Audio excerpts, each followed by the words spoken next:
Mutton keema किंवा chicken keema तुम्ही खूप वेळा खाल्ला असाल, पण आज आपण अंड्यापासून अंडा खिमा कसं करायचं ते बघणार आहोत। अगदी साध्या सोप्या रेसिपी आहे। नमस्कार, मी विद्या स्वाद फॅमिलीमध्ये तुम्हा सर्वांचं स्वागत आहे। तर या ठिकाणी मी इथं 2 अंडे घेतलेले आहेत। तर हे अंडे उकडवून म्हणजे शिजवून त्याच्यावरचे साल काढून घेतलेले आहेत। तर अशा प्रकारची खिसणी आहे। तर त्याचा जो मोठ्या साईजचा साचा असतो त्याच्याने आपण इथं खिसून घेणार आहोत। जे काही साहित्य लागतं ते मी खाली डिस्क्रिप्शन बॉक्समध्ये देते, एकदा नक्की चेक करा जेणेकरून तुम्हाला रेसिपी करताना इझी जाईल। तर या ठिकाणी आपले अंडे खिसून झालेले आहेत। तर आता फोडणी देण्यासाठी मी इथं कढई ठेवली। या कढईमध्ये मोठ्या चमच्याने 1.5 चमचा तेल टाकलेलं आहे। तेल चांगलं गरम झालं की यामध्ये एक कांदा एकदम बारीक चिरून घेतलेला आहे, म्हणजे चॉपरने चॉप केलेला आहे। हा कांदा थोडासा कलर चेंज होऊ द्यायचा आहे, जास्त आपल्याला परतवायचं नाहीये। 4 ते 5 लसणाच्या पाकळ्या, थोडीशी कोथिंबीर आणि आलं घेतलंय अर्धा इंच। तर हे मिक्सरला 2 चमचे पाणी टाकून जाडसर अशी पेस्ट करून घेतलेली आहे। तर हे टाकूया।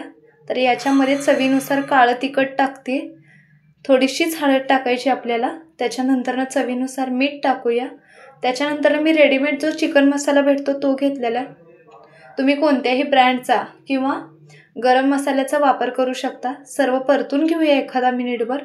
त्याच्यानंतर मी इथं 1 कप गरम पाण्याचा वापर केला आहे। आपल्याला इथं गरम पाण्याचाच वापर करायचा आहे।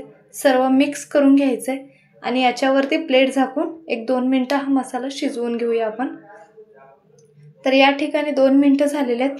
व्यवस्थित असा आपला मसाला शिजला गेलेला आहे। तर सर्व मिक्स करून घेऊया। तर बघू शकता तर्री आली, पूर्णपणे छान असा मसाला शिजला गेलेला आहे।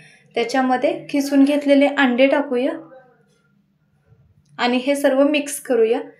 तर 1-2 मिनिटं तरी आपल्याला हे बारीक गॅस करून परतून घ्यायचं आहे, कारण जेवढं तुम्ही परतसाल तेवढं ह्याला तेल आणि पाणी सुटतं आणि छान अशी बाइंडिंग येते, बघू शकता। तर मी गॅस बंद करते। तर अशा प्रकारे अगदी झटपट आणि झणझणीत असं आपला अंडा खिमा तयार आहे। तर आजची ही रेसिपी तुम्हाला कशी वाटली ते नक्की सांगा। माझा जर व्हिडिओ आवडला असेल तर नक्की चॅनल लाईक, शेअर आणि सबस्क्राईब करा। कमेंट्स बॉक्समध्ये नक्की सांगा। व्हिडिओ पाहिल्याबद्दल धन्यवाद।